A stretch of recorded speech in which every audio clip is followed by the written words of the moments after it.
এদিকে ওসমান হাদি হত্যায় জড়িতদের গ্রেপ্তার ও বিচারের দাবিতে চট্টগ্রাম নিউ মার্কেট মোড়ে অবস্থান নিয়েছে ইনকিলাব মঞ্চের নেতাকর্মীরা।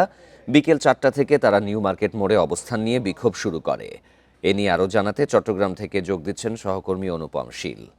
অনুপম, বিক্ষোভ কর্মসূচি তো প্রায় 2 ঘন্টার কাছাকাছি চলে গেছে, তো ইনকিলাব মঞ্চের যে নেতাকর্মীরা রয়েছেন তারা কি বলছেন?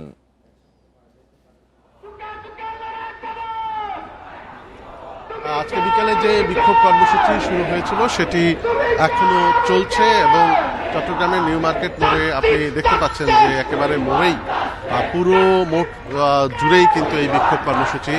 রেইনবো অলরাউন্ডার এক্সটেরিয়র পেইন্ট বাড়ির বাহিরের দেয়ালের সুরক্ষা নিয়ে থাকুন নিশ্চিন্ত, সাথে পাচ্ছেন 10 বছরের ওয়ারেন্টি। ইনকিলাব মঞ্চের নেতাকর্মীরা তারা অবস্থান নিয়েছেন এবং এখান থেকে তারা যে স্লোগান এবং বক্তব্য আসছে তাতে মূলত এই ওসমান হাদি হত্যার সাথে সম্পৃক্তদের অতি দ্রুত গ্রেপ্তার করে, যারা মূল ঘাতক বা হত্যাকারীকে দ্রুত গ্রেপ্তার করে তার বিচার নিশ্চিত করার দাবি তারা জানাচ্ছেন এবং পাশাপাশি সরকারের যে শৈথল্য এই বিষয়টিকে ঘিরে সেটির প্রতিবাদ জানাচ্ছেন। আমরা বিকেলে এসে যেমনটা দেখেছিলাম যে এই মোড়ে এই সমাবেশকে কেন্দ্র করে কিন্তু আশপাশে বেশ কিছু যানবাহন আটকা পড়েছিল, কিন্তু সন্ধ্যার যে নামাজ সেই নামাজের সময় আশপাশের যানবাহনগুলো সরে যাওয়ার সুযোগ দেওয়া হয়েছে।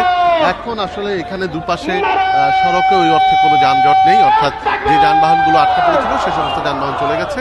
তবে এবং চট্টগ্রামের যে অন্যান্য এলাকার যানবাহনগুলো এই পথ দিয়ে যাওয়ার কথা তারা সম্ভবত অন্য সড়ক ব্যবহার করা, এখানে আর যানজটের যে ভোগান্তি সেটি এই মুহূর্তে নেই।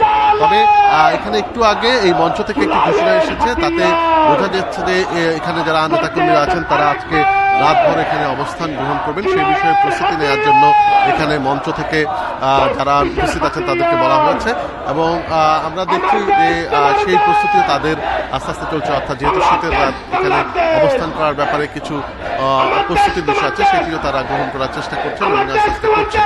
তবে ঠিক কবে নাগাদ তারা এখান থেকে সরে যাবেন সে বিষয়ে পরিষ্কার কোনো ব্যাখ্যা তারা দেননি। তবে যেটি তারা বলার চেষ্টা করেছেন যে কেন্দ্র থেকে যে ঘোষণাটি আসবে তারা সেই ঘোষণা অনুযায়ী আসলে এখান থেকে তাদের কর্মসূচি প্রত্যাহার বা অন্য কোনো কার্যক্রম থাকে সেটা গ্রহণ করবেন এবং এখানে নিরাপত্তার দায়িত্বে থাকা। ওসমান হাদি হত্যার বিচারে চট্টগ্রামে বিক্ষোভ মিছিলের খবর জানাচ্ছিলেন সহকর্মী অনুপম শীল।